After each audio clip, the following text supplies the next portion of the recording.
It's time for everyone to wake up and realize that Gavin Newsom is running for president. He's not actually campaigning, of course, because that might mean people would start to dig into his horrendous record in California.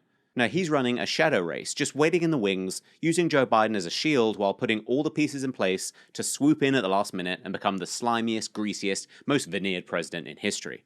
One part of this run has been his decision to launch a public war against Florida Governor Ron DeSantis, who is openly running for president. He's been firing off petty little jabs at DeSantis about freedom and censorship, without ever admitting, of course, that the freedoms he's actually pushing involve porn in schools, forcing businesses to close, and turning off the electricity every single time it gets hot outside. And then there's the debate between the two coming up at the end of November. So I think they're getting all the big things wrong. Their streets are not safe because they've indulged in leftist ideology. The economy is really difficult for working people because they're putting left-wing agenda over the well-being of people who are working hard. So It'll be an interesting debate. You know, we're going to debate Gavin Newsom on Fox, I think on November 30th. And I don't think the debate between Florida and California, that debate's over because people have voted with their feet. But I think California represents the petri dish of American leftism. So whatever Biden's doing now, California is a few years ahead of where the left would want to go. So a second Biden term, or heaven forbid a Harris or Newsom, they are going to try to impose California policies across the entire country. That would facilitate an even more rapid decline of this country, whereas Florida represents the opportunity to reverse the decline and usher in an American revival. So I look forward to having that debate. Gavin Newsom begged DeSantis for this debate, and now that DeSantis has actually accepted, because debating is supposed to be part of the political system, Gavin Newsom is taking that as a win somehow. This week we learned that it's going to happen, a debate between you and Ron DeSantis, November 30th, Fox News Channel, Sean Hannity in Georgia without a crowd, just the two of you. Why are you doing that, and what is your strategy? Well, I don't know if that's the right question. Why is he doing it is the right question. He's running, I think. I'm not sure after tonight. But currently he's running for President of the United States. And you think he's still going to be? You think he'll still be a candidate November 30th? That's an open-ended question. Part of me wonders if, the fact that he took this debate, the fact that he took the bait in relation to this debate, shows that he's completely unqualified to be President of the United States. That's my humble first. Why is that? You're baiting him with the debate offer? Of course. I mean, why is he debating a guy who's not even running for president when he's running for president? Amazing. He fell for my trap by agreeing to debate publicly. If DeSantis told him to pound sand, I suppose that would have been falling for his trap too. And all while people are fleeing California in the hundreds of thousands, many of them for Florida. But he's also doing things like showing up at the GOP debate, any excuse to talk about anyone else. But what's the biggest reason I think he's running? It's the fact that Gavin Newsom pumped the brakes on legislation that mirrors exactly what the Democrats in California want, to take control of your children. In state news now, Governor Gavin Newsom dealt a blow to LGBTQ plus activists by vetoing a bill that would have asked courts to consider a child's gender identity when it comes to custody decisions. The bill would tell judges to weigh parents' support of their child's gender identity or gender expression when determining custody or setting visitation rights. In his veto message, Newsom warned against allowing the government to dictate legal standards for judges to apply. He also noted courts could already consider parents' handling of gender identity. The vetoed bill, AB 957, was authored by Lori Wilson, who is the parent of a transgender child. See, Gavin Newsom only did this because he knows that courts taking children away from their parents won't exactly play well for people outside of places like California and New York. And pissing off a few people at MSNBC is worth it because those same pissed off people will vote for him regardless. Everything, and I mean everything, Gavin Newsom does is in pursuit of more and more and more power. Even as his own state, California, is going down the toilet, and Gavin Newsom is the one pounding the flush handle. California, the most beautiful state in the country, has turned into a shithole, all because of Gavin Newsom. Because of Gavin Newsom, crime, homelessness, drugs have all exploded. Farmers are being squeezed out, businesses are punished for success, and despite failure after failure, he's climbed the ranks. Why is politics the only industry that rewards failure? Failing up seems like the only way to do it. Gavin Newsom destroyed San Francisco when he was mayor, and they rewarded him. Now he's destroyed the entire state, so Democrats are going to award him again? And why? Gavin Newsom is everything the left say they hate. He's a privileged white kid who rode on the coattails of the Getty family who made billions in oil, while being under the wing of Jerry Brown and with the help of Willie Brown, the man Kamala Harris literally rode to power.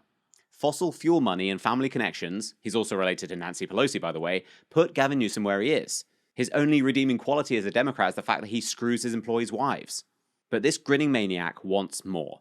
And because we live in a time where shame just doesn't exist, it's not even a problem that Gavin Newsom forced schools to close while his kids went to private school, or restaurants to close while he enjoyed fancy dinners indoors without a mask, or that wineries were kept open because, guess what, he owns wineries. Tonight, while Governor Newsom is telling all of us to have Thanksgiving dinner outside, he's facing some new fallout for that fancy birthday dinner party he went to at the French Laundry. KPIX5's Joe Vasquez on the new photos and the new questions they raise. As COVID-19 cases continue to spike, small businesses like this one continue to struggle, which is why the governor continues to catch grief for his recent dinner decision.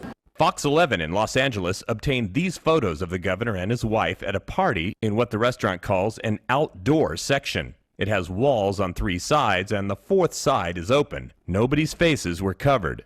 Today we learned 2 top executives from the California Medical Association were also among the 12 guests. To be clear, the French Laundry does appear to have been following state guidance for restaurants in Napa County at the time. But the governor has been preaching something different in public. He's been asking Californians not to gather with people from more than 3 households at a time. Well, I want to apologize to you because I need to preach and practice. Honestly, I'm not even sure shame would matter, because Gavin Newsom is basically the Patrick Bateman of politics. There is an idea of a Patrick Bateman, some kind of abstraction, but there is no real me, only an entity, something illusory. And though I can hide my cold gaze, and you can shake my hand and feel flesh gripping yours, and maybe you can even sense our lifestyles are probably comparable, I simply am not there. But this is who he's always been. There's a video making the rounds recently of Gavin Newsom being interviewed back in 2009 that really sums him up. Mr. Mayor, good to see you. Let me start by asking you, where have you been? $522.2 million shortfall. Last year we had a 570. Wait a minute. 5.6. Hey, I'm here to talk about tomorrow, today and tomorrow. Not yesterday. I've been working my tail off. I've been out. I think I had 69 public events in the last 2.5 weeks. You know, I heard you say that on the radio today, yeah. And then I asked your staff, well, where's the printout? Where are these events? And your press person said, well, this is stuff he just goes to. Yeah, these are all public events, right. Yeah. So. But look, you know the criticism that you have been dodging, not just the press, but also the public, that you have been sulking after dropping out of the governor's race, that you're having a temper tantrum. What do you want to say about it? I want to say that I've been working my tail off. I've been here focused in San Francisco. I think I was gone 2 days out of the city in the last 3 weeks. We've done 69 public events. I've been as engaged or more engaged than ever. I don't read the press.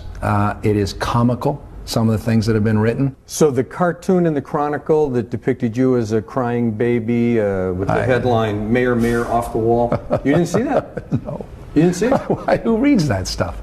I don't read that stuff. I focus on work. I focus on getting things done. You know, it's not just the press, though, that you've been absent from. I mean, I have a list of the events that you have missed. Which ones? Well, you want a few. The Urban Land Institute, you were scheduled to speak before 6,000 people. I had the flu that week. The China SF conference that was also there, they were counting on you.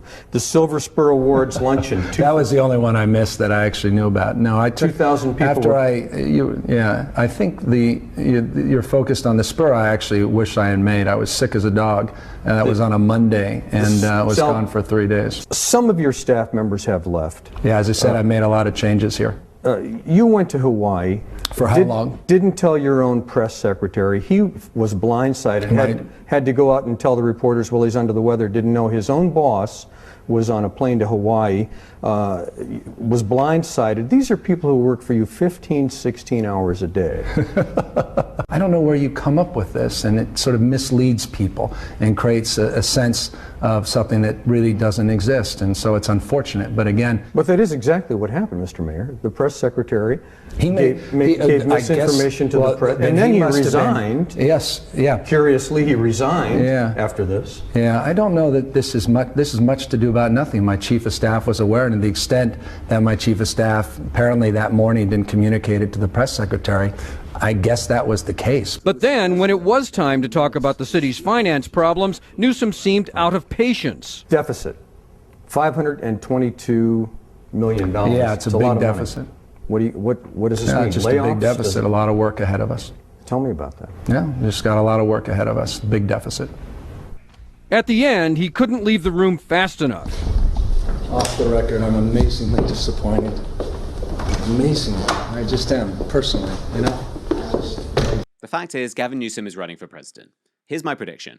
He's going to wait until the last minute. Joe Biden will be cheered for bowing out when it becomes clear that he's a corpse being wheeled around like a human puppet, and Newsom will sadly have to step in like he's an evil Disney character, which he is.